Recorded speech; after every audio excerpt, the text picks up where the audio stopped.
10-15 సంవత్సరాలైనా ఉండాలి అని చెప్పి నేను అడుగుతా ఉన్నా. ఆలోచన చేయమని అడుగుతా ఉన్నా మిమ్మల్ని అందరినీ కూడా. నేను అడిగేది ఒకటే, 2 విషయాలు కనుక కలిస్తే అమృతం తయారవుతుందా అని చెప్పి ఆలోచన చేయమని అడుగుతా ఉన్నా. 4 వంచకులు కలిస్తే మంది పెరుగుతారు కానీ ప్రజలకు చేసే మంచి పెరుగుతుందా అని చెప్పి నేను అడుగుతా ఉన్నా. ఆలోచన చేయమని చెప్పి నేను మిమ్మల్ని అందరినీ కూడా కోరుతా ఉన్నాను.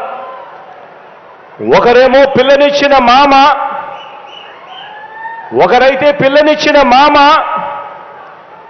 సాక్షాత్తు కూతుర్నిచ్చిన మామ ఎన్టీ రామారావునే వెన్నుపోటు పొడిచిన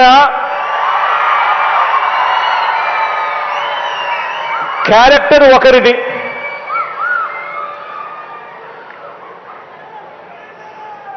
ప్రతి ఎన్నికల్లోనూ ప్రజలకు రంగురంగుల మేనిఫెస్టో చూపిస్తారు. ప్రతి ఎన్నికల్లోనూ ఆ తర్వాత ఎన్నికలు అయిపోయిన తర్వాత ప్రజలను మోసం చేస్తా ఉన్నారు. ఇలాంటి వెన్నుపోట్లు పొడుస్తా ఉన్న ఈ చంద్రబాబు ప్యాకేజీల కోసం తన వారిని తాకట్టు పెడతా ఉన్న ఈ దత్తపుత్రుడు, వీరిద్దరి కుటిల నీతిని ఏ ఒక్క పేద కుటుంబమైనా, ఏ ఒక్క పేద కులమైనా వారి వల్ల ఎప్పుడైనా ఎదిగిందా అని అడుగుతా ఉన్నా. ఎదగగలుగుతుందా అని చెప్పి కూడా ఆలోచన చేయమని అడుగుతా ఉన్నాను. ఇటువంటి క్యారెక్టర్ లేని, విశ్వసనీయత లేని ఇలాంటి వ్యక్తుల పరిపాలనలో ఏదైనా ప్రజలకు మంచి ఎప్పుడైనా జరుగుతుందా అని అడుగుతా ఉన్నాను. ఆలోచన చేయమని అడుగుతా ఉన్నా. వీరి చరిత్ర మరికొంత వివరంగా కూడా, వీరి చరిత్ర గురించి మరికొంత వివరంగా కూడా చెప్తాను. చంద్రబాబు ఈ మనిషి వయసు 75 సంవత్సరాలు. 14 సంవత్సరాలు ఈయన ముఖ్యమంత్రిగా పనిచేశాడు. 3 సార్లు ముఖ్యమంత్రి అయ్యాడు. మరి 14 సంవత్సరాలు ముఖ్యమంత్రిగా పనిచేసిన ఈ వ్యక్తి, 3 సార్లు ముఖ్యమంత్రి అయిన ఈ వ్యక్తి మరి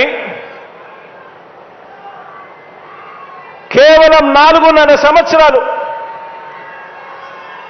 పరిపాలన చేసిన మీ బిడ్డతో ఢీకొడుతున్నాడు. మరి మీ బిడ్డతో కేవలం 4.5 సంవత్సరాలు పరిపాలన చేసిన మీ బిడ్డతో 14 సంవత్సరాలు పరిపాలన చేశాడు ముఖ్యమంత్రిగా. 3 పర్యాయాలు ముఖ్యమంత్రి అయ్యాడు. మళ్ళా అలాంటి వాడు ఢీ కొడుతూ ఉన్నప్పుడు ఆ మనిషి నోట్లో నుంచి ఏం చెప్పాలి? ఆలోచన చేయమని అడుగుతా ఉన్నా. తాను ముఖ్యమంత్రిగా ఉన్న ఆ 14 సంవత్సరాల కాలంలో గుర్తు పెట్టుకోదగిన మంచి ఏదైనా, ఎవరికైనా, ఎప్పుడైనా ఈ పెద్ద మనిషి చేసి ఉంటే ఆ మంచి చేశాను కాబట్టి ప్రజలు నాకు మద్దతు తెలపాలి, ప్రజలు నాకు ఓటు వేయాలి అని చెప్పి అడగాలి. లేదా మన అమ్మఒడి, మీ బిడ్డ హయాంలో అమలవుతా ఉన్న అమ్మఒడి కంటే మెరుగైన పథకము తాను అమలు చేసి ఉంటే, నా 14 సంవత్సరాల కాలంలో అమ్మఒడి కంటే కూడా మెరుగైన పథకం నేను అమలు చేశాను అని చెప్పి ఓటు అడగాలి. లేదా మన పొదుపు సంఘాల అక్క చెల్లెమ్మల కోసం మీ బిడ్డ హయాంలో అమలవుతా ఉన్న వైఎస్ఆర్ ఆసరా కంటే ఇంకా మెరుగైన స్కీమ్, ఇంకా మెరుగైన కార్యక్రమం తాను ఒకవేళ అమలు చేసి ఉంటే ఆ ఫలానది నేను అమలు చేశాను అని చెప్పి ఓటు అడగాలి. లేదా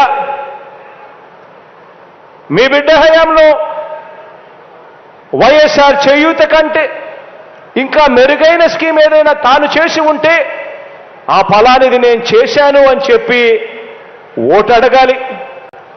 లేదా మీ బిడ్డ హయాంలో మాదిరిగా ఏకంగా 31 లక్షల ఇంటి స్థలాలు నా అక్క చెల్లెమ్మల పేరుతో రిజిస్ట్రేషన్ చేసి ఇచ్చాం మీ బిడ్డ హయాంలో.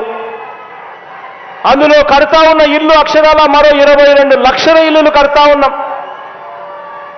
ఇంతకన్నా ఇంకా మెరుగైన కార్యక్రమం ఆయన ముఖ్యమంత్రిగా ఉన్నప్పుడు 14 సంవత్సరాలు ముఖ్యమంత్రిగా ఉన్నప్పుడు 3 సార్లు ముఖ్యమంత్రి అయి ఉండి కూడా తాను చేశాను, ఇంతకన్నా మెరుగైన కార్యక్రమం చేశాను అని చెప్పి ఓట్లు అడగాలి.